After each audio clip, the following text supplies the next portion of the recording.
Hey there, everyone. So this is a new feature drop for Get Signals. I'm excited to go through it with you. It's a really powerful set of new signals that we deployed and shipped today. It's December 15th, almost to the end of the day, but I wanted to put this together and let everyone know about it because it's really a fantastic set of expansion for our signals. So I'm going to get into the data first, but let's quickly dive into exactly what this is. So it's two new signal types, and effectively what it allows you to do is to create a watch list of social profiles to monitor for specifically what those profiles are reacting to post-wise, so which posts they're liking, and then also which posts they're commenting on, and then what specifically their comments are. So there's a lot of use cases for this type of data. So just like to go over a couple of them where I see inherently the most value. First off is right now with Get Signals, you can monitor your competitors' pages and even like the founders' profiles to see when they make new posts and who engages with their content. But this basically allows you to go into reverse and see what a founders network looks like and what are they engaging with. And to give you an idea, at a certain size, you may see founders engaging with their own customers. So this can help you reveal customers of your top competitors. But another one that I like that I've already seen some initial traction with is actually, and this is when you get to a certain size competitor, is their director of customer success, their customer success managers, putting them in and adding them to the watch list to see the content that they're reacting to, because same idea, it's revealing who some of their customers might be.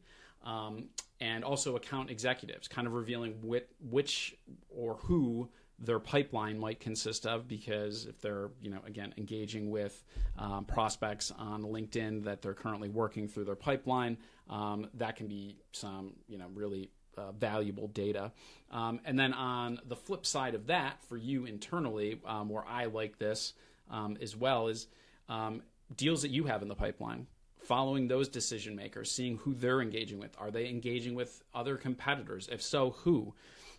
Are they engaging with content that suggests they have another problem that might be adjacent or akin to what it is that you solve?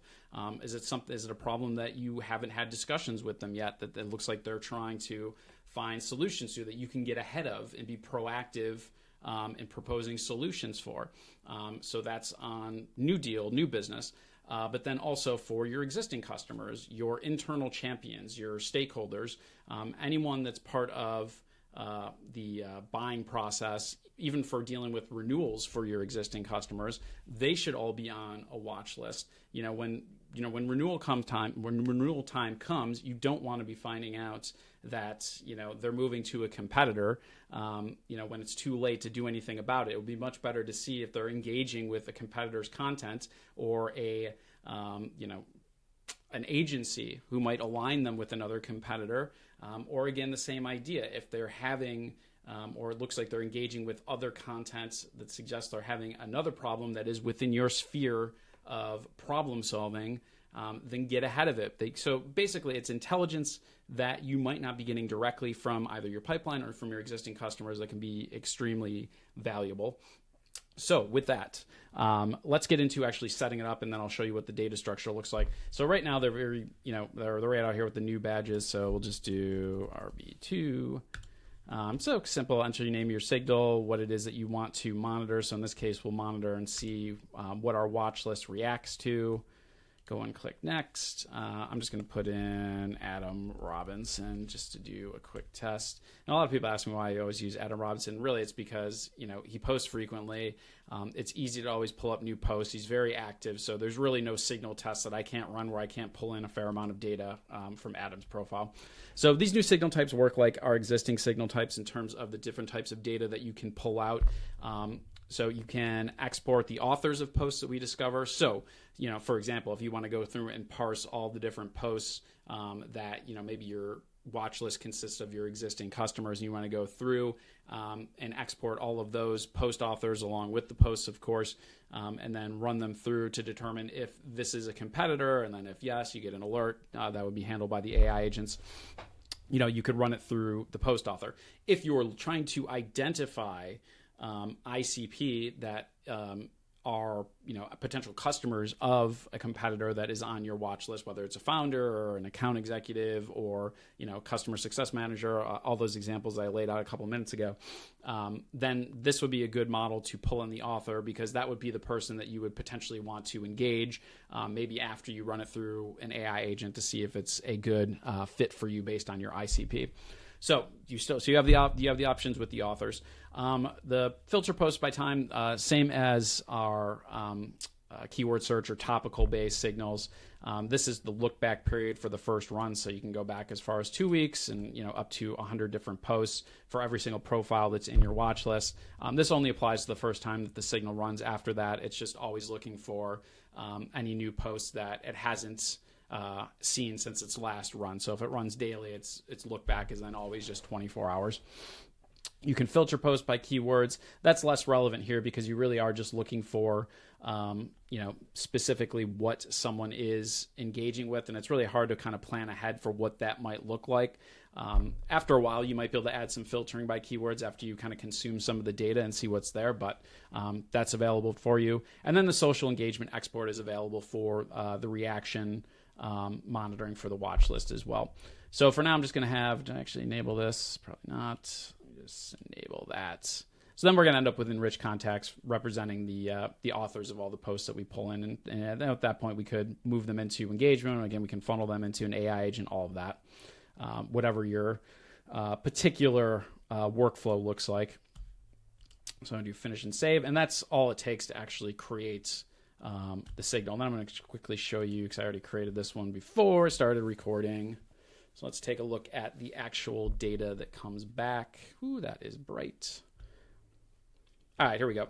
So again, this is following. Adam is on our watch list.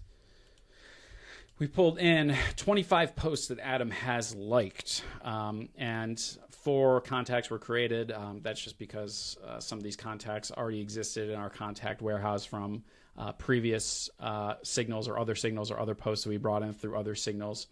And we used 9 credits pulling in these 25 posts. So you're probably already familiar with this UI, but if not, expand, you can see what the post is.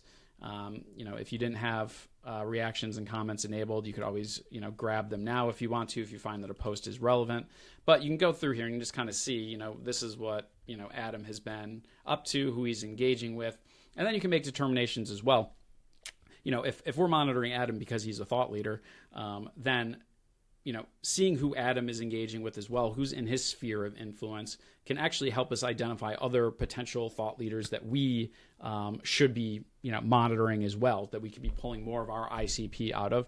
So you can quickly see, it's almost like a spider web that quickly and rapidly starts expanding outward and, in a network sense, in terms of what it is that you can attach to and then bring into your own signal program, whether it's, listening for, more thought leaders or just straight up identifying more ICP from people that are engaging with these same types of posts that Adam is, liking. And you can imagine that, with a lot of thought leaders, there's going to be a lot of symmetry with, the particular audience that they attract and bring in, and then also other people that they interact with are most likely part of that same sphere. So there's a compounding effect that happens in an exponential growth that you can get out of your network. Even if you're just looking for doing network building, you could very easily automatically take all of these people that Adam is engaging with, or whoever's on your watch list, and then grab all of that data and automatically funnel it into HeyReach to send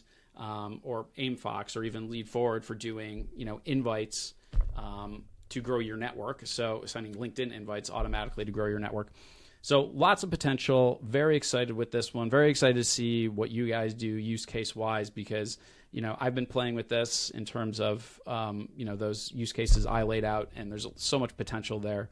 But I'm sure with our crowd, there's going to be a lot more creativity coming out of this. So looking forward, this is shipped. It's now available If you have any questions, as always, please let us know.